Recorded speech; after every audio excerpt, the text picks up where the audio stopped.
que ninguém queria. Foi colocado à venda 10 vezes.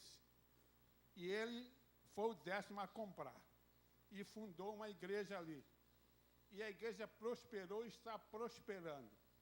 Agora eu queria perguntar, ele é um apóstolo do século XX ou do século XXI? Então, o que acontece? O sucesso externo de qualquer empreendimento não garante a sua legitimidade. Recentemente, um conhecido meu foi num treinamento promovido pela Universidade de Harvard. Era um encontro da Harvard Business Review, treinando executivos internacionais em termos de gerenciamento de negócios. Lá estavam 8 representantes de uma igreja neopentecostal. Então, o que a gente tem que entender é que, do ponto de vista do empreendimento sócio-religioso, dado ao misticismo do nosso povo, às suas tradições, se a gente for investir nesse tipo de procedimento, a expressão é triste, mas é a realidade, a pessoa está fadada ao sucesso, porque esse tipo de religiosidade está entranhada culturalmente em muita gente. Agora, esse tipo de apostolado não tem nada a ver com os ensinos do Novo Testamento. Ele tem outras. Os apóstolos do Novo Testamento estavam acostumados a naufrágio, a perseguição, a prisão, a compromisso com a verdade. E a gente não pode deixar-se fascinar por um pretenso sucesso, porque, por exemplo, igreja que teve sucesso, como a igreja do Brasil para Cristo, nos anos 60 e 70, onde se dizia que o fundador até mandava a chuva parar de cair e ela obedecia, se dizia que ele ressuscitava mortos. Hoje a igreja praticamente acabou. Foi numa direção totalmente diferente. Então a coisa não tem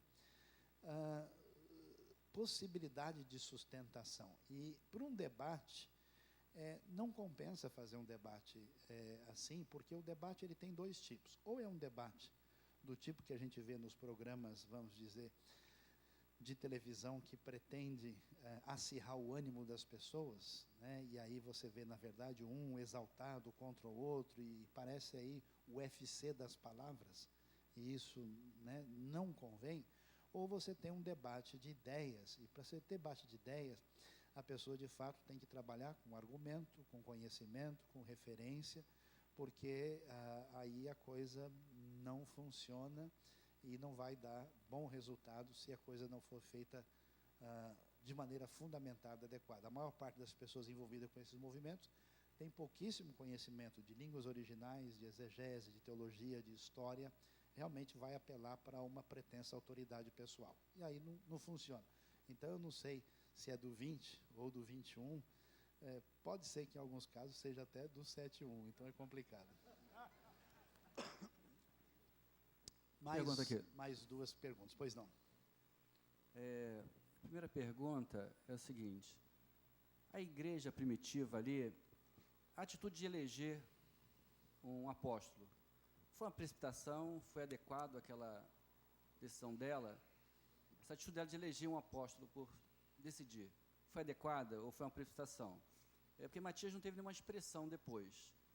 Segundo, o critério que eles usaram para eleger, sorteio, por que usar esse critério sorteio, né? Porque não, vamos orar ou fazer alguma coisa, mas o critério foi sorteio.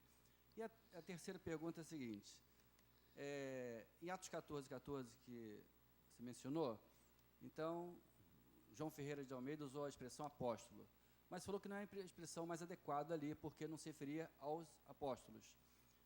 Nas traduções de hoje, por que então não há revisão e coloca enviados ou missionários, ficar uma coisa mais contextualizada, e evitar até essa dúvida? Bom, vamos lá. Não dá para a gente definir qualquer demérito em relação a Matias, porque que nenhum texto faz isso em lugar nenhum. A minha resposta vai ser um tanto quanto interessante, né? A razão por que a igreja resolveu decidir, porque a igreja era batista. Então, assim, não existe qualquer reprimenda, uma vez que eles se viram com os 11, está faltando um, então nós precisamos ver quem vai decidir. O texto bíblico não estabelece nenhuma referência intensa de endosso, mas também não tem qualquer crítica e não há qualquer referência da igreja antiga que Matias fosse alguém que deveria ser rejeitado. A ideia de sorte no mundo bíblico é diferente da ideia que a gente veio a ter hoje. A ideia existe desde o Antigo Testamento. Lembre-se, né, que até a terra, quando é conquistada lá, quando a Bíblia fala de Josué, né, a expressão, né, va ipol et hagoral, lança-se a goralote, a sorte caiu sobre.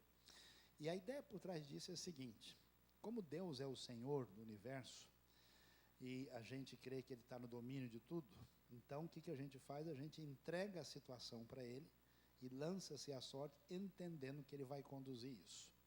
Não se sabe muito bem como era isso. Uma das pesquisas interessantes feitas sobre como funcionava o Urim e o Tumim, alguns acham que podiam ser alguma coisa, pedras com faces diferentes, talvez uma delas iluminada, e que eles lançavam, e se caísse a face iluminada, tinha uma resposta de um jeito ou de outro. Não se tem decisão, mas a única referência no Novo Testamento às sortes é essa. Não existe nenhum texto normativo, nem nenhuma referência das cartas, de que isso tenha se tornado uma metodologia de tomar decisões dentro da igreja. O livro de Atos, ele narra o que aconteceu, sem estabelecer paradigma para a continuidade.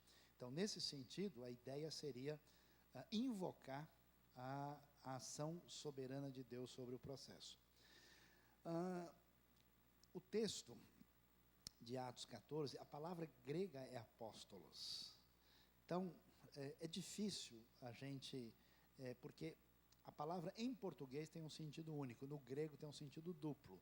Pode ser que seja uma ideia interessante colocar uma nota ou traduzir de uma maneira diferente, mas os tradutores ficam com receio de começar a mexer no texto além do que é aconselhável, porque é importante que haja uma conexão, que tem dois tipos de enviados da parte de Deus. Porque senão podia criar uma outra ideia, que existe enviado especial só entre os outros não são enviados. Recentemente alguém falou comigo e disse, essas pessoas da igreja não são chamadas para a grande comissão, porque elas não fazem parte do grupo que envolve. Então, talvez para evitar um elitismo, o termo foi preservado. Mas talvez uma nota explicando que a palavra pode ser usada num sentido diferente seja uma ideia interessante. Pastor Sayão, eu tinha lá, levantado depois aqui. Estou querendo abrir um subtema dentro do que já nos foi apresentado nessa tarde. Foi muito bem esclarecida a questão de apóstolos, mas eu quero pegar um gancho em dois ofícios que o pastor citou, que foi presbíteros e bispos, né, que na sua literalidade têm seu significado. Como elas aconteceriam nos dias de hoje? Ok. Então, a palavra presbítero e a palavra bispo, elas são nomes diferentes para a mesma função de pastor. Tanto é que, se lemos Atos capítulo 20, versículo 28, quando Paulo está conversando com os irmãos líderes de Éfeso, que são os presbíteros de Éfeso, né? E ali em Atos 20, 28, ele vai se encontrar com eles na praia de Mileto, ali no final da terceira viagem missionária, quando ele está indo para Jerusalém. E aí o que acontece? Ele encontra os presbíteros, que são pastores. Não existe diferença entre presbítero e pastor no primeiro século. Tanto é que a questão do chamado pastoral, do ofício pastoral, o que diz lá 1 Timóteo 3, né? Se alguém almeja ou deseja ser bispo, o episcopado, excelente obra almeja. O episcopos é o bispo. Então, o bispo, o presbítero e o pastor são o mesmo. Atos 20 e 28 vai mostrar isso claro, porque ele encontra com os presbíteros e vai falar que eles foram chamados, que eles são bispos da igreja, a qual que eles foram chamados para pastorearem. Então, o que acontece é que, inicialmente, essas palavras, elas fazem referência aos líderes das igrejas locais. E elas são distintas porque elas evocam funções distintas dessa mesma pessoa.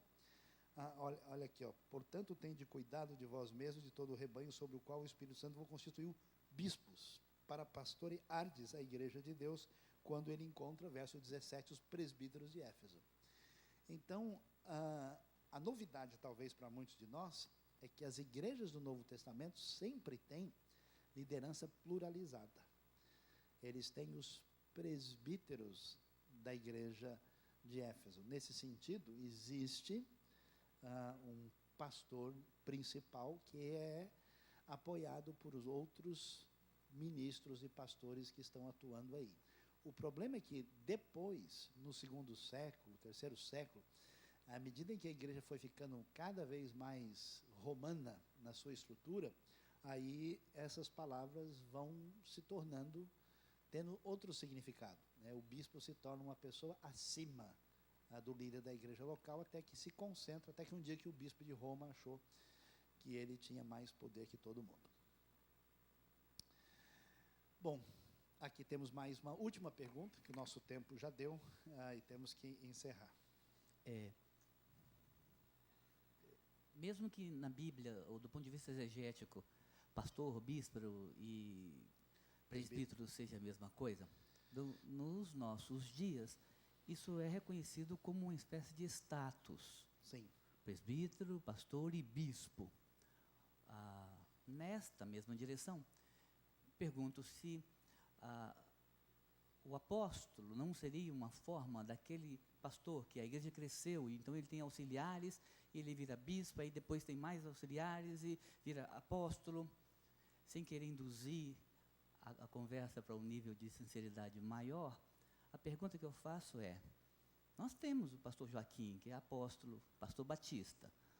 Se eu não preciso entrar fundo, não. Um homem honrado, uma igreja séria, atuante, mas que optou por esse caminho que, biblicamente, não tem muito respaldo. A pergunta que eu gostaria de sair daqui com alguma noção de resposta é, o que mais vale a pena? O que traz mais desgaste? É cortar uma pessoa nobre porque fez uma opção teológica diferente, ou deixar isso para um lado e entender que nós também temos outras opções teológicas diferentes desta, mas que não causam um grande desgaste público, pelo menos? A resposta melhor para essa pergunta direta e forte, a gente precisa tirar a bola sem fazer falta.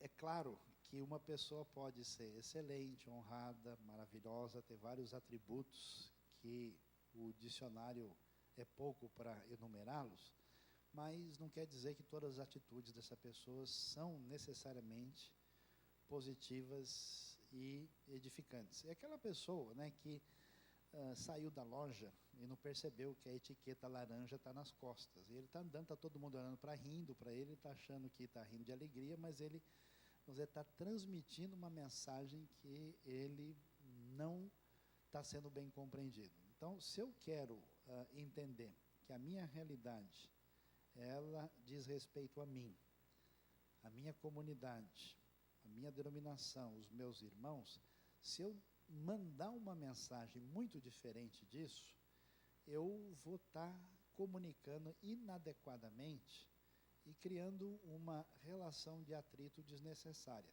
É claro, se a pessoa quer ser mais abençoado e mais honrado, acho que não custa nada evitar mensagens indevidas que alguém venha compreender outra coisa. Pois não tem nada errado em Igreja de Jesus Cristo dos Santos dos Últimos Dias.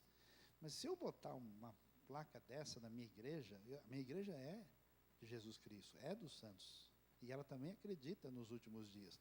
Só que isso virou uma outra referência.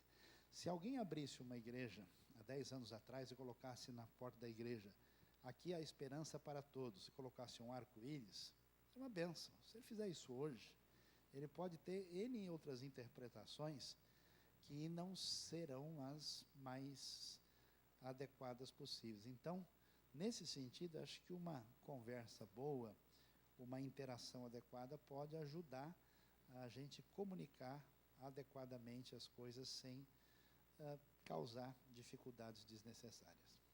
Tá? Muito obrigado, agradeço os irmãos, Deus abençoe a todos. Peço desculpas que eu estou funcionando a meio pavio aqui por causa da gripe, e eu vou ter que sair porque nós estamos em conferência e daqui a pouco a gente volta para a nossa batalha. Obrigado, Deus abençoe, prazer, pastor, Deus abençoe.